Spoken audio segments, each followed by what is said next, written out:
Hello, my amiable students. In this lesson, we will be dealing with effects of revolution of the Earth. We said earlier that Earth has two distinct movements, which are movement of the Earth and Earth movement. Earth movement is used to relate to orogenic evolutions as well as movement on the crustal plates like folding, which is orogenic, faulting, which is epeirogenic,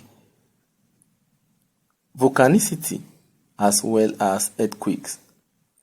All these can also be referred to as tectonic processes.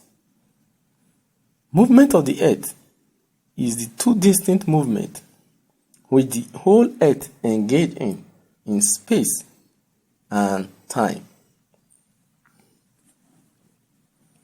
First, we have rotation, and second, we have revolution.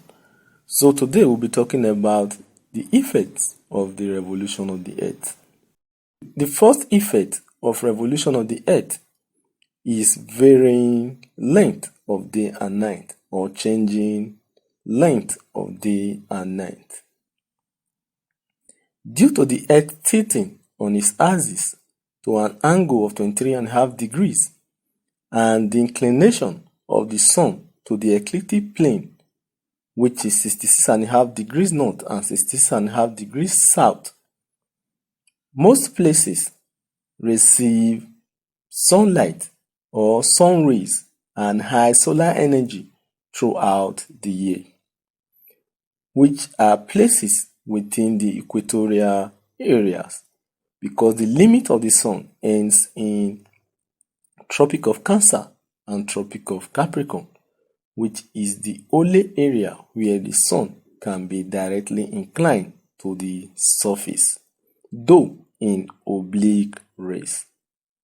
Because of this, when the Earth tends to be facing the Sun directly, or when the apparent movement of the Sun has its ray directly on the Earth's surface at the equator in March and September, the whole of the Earth receives equal light hours and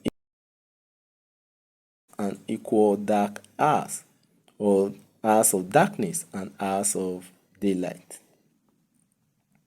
This we refer to as equinox. So in September 21 and March 22nd or 23rd, the whole of the Earth enjoys equal hours of darkness and equal hours of daylight. But after a while, the apparent movement of the Sun tends to swing to the Tropic of Cancer in June, making the Earth to have imbalance in light hours and hours of darkness. Because the Tropic of Cancer is in the northern hemisphere, the whole of the northern hemisphere enjoy more light hours than darkness. Within the equator, light steadily increases till we get to the Arctic Circle, or the North Poles, where the Sun never sets. Then, in the south, around the equator, the hours of darkness also steadily increases till we get to the Antarctic Circle, or South Poles, where the Sun never rises. So the Arctic Circle and the Antarctic Circle and places within them where the Sun never rises or the Sun never sets are referred to as the land of midday darkness and the land of midnight sun. Examples of places are Greenland, Iceland, and Oslo in Norway. This is termed solstice. So solstice are normally during June, which is northern hemisphere's summer, and December, which is northern hemisphere's winter. But when the northern hemisphere is enjoying summer, the southern hemisphere will be enjoying winter because the light is in the northern hemisphere. Then when the northern hemisphere is enjoying winter, because the light is in the southern hemisphere, the southern hemisphere will be enjoying summer. So this takes us to the second effect, which is referred to as changes of varying altitude of the midday or afternoon sun. Inclination or the solar radiation on the surface tend to change in their angles as the earth rotates, either due to the ecliptic plane or the tilting on its axis, which does not enable the sun rays to get to everywhere on the earth's surface at the same time in the same form. So when the earth tends to northern hemisphere to face the sun rays, then southern hemisphere, like the 66.5 degrees to 90 degrees, will receive no sunlight, while 66.5 degrees to the equator in the southern hemisphere will receive light in oblique ray form. But when it is in the Tropic of Cancer and in the Tropic of Capricorn, then the level of sun rays will still be oblique. Only when it is in the equator that the equatorial area will receive ray of light in vertical form.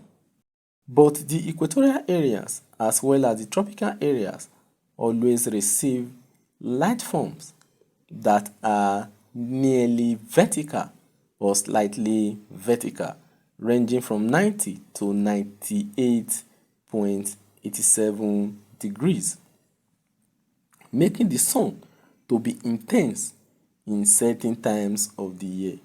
The sun is always intense in the northern hemisphere during summer, and at this time the sun tends to be vertical or overhead at the equator.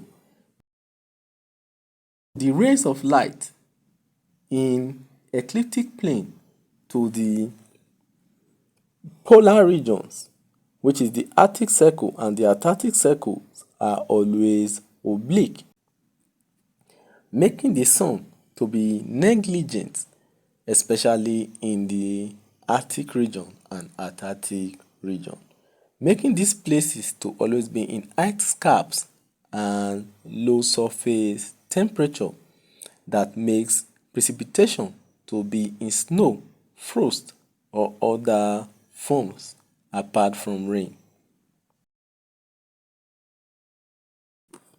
The third effect is seasons.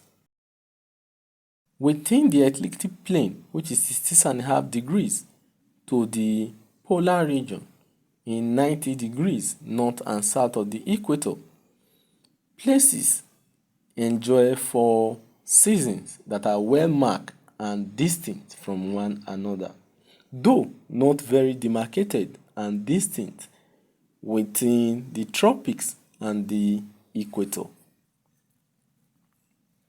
So these 4 distinct seasons that are witnessed or experienced within temperate region, Arctic circles, are 1. Summer, which is a time when the sun is in a particular hemisphere.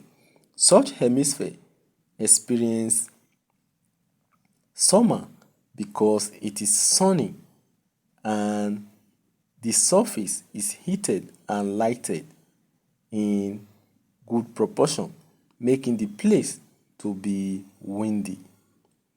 Then, when such hemisphere has no light or rays of the sun, as the sun has swung to the other hemisphere in its apparent movement. Such hemispheres tend to be very cold, dark, and not well lighted. But instead of being windy, it is now breezy. So such hemisphere is said to be in winter, especially from the limit of the ecliptic plane to the North Poles. When this apparent movement of the sun is leaving winter and coming to summer, or when it is coming to the other hemisphere, such place is said to be in spring, as the ice or frost tend to thaw. So these four seasons also produce the fourth effect of revolution, as each of them has a marking or distinct effect on surface temperature. During winter, the sun is far from such hemisphere, and the areas where such hemisphere is aligned to the sun rays are normally oblique, making the whole of such hemisphere to be colder and darker in form. So with this, surface temperature tend to be very low, while precipitation in the ecliptic plane towards the circles are normally marked with snow, while autumn tend to be hazy with slightly cold temperature. So such are the seasons and their temperature implication on the Earth's surface. Due to thaw of the ice during winter, spring tend to be rainy, or there is high level of surface atmospheric moisture in the form of relative humidity, while autumn tend to be dry, hazy, and breezy in form. So with this, we come to the end of this lesson. Read the content page attached to the lesson and take the quizzes till the next lesson.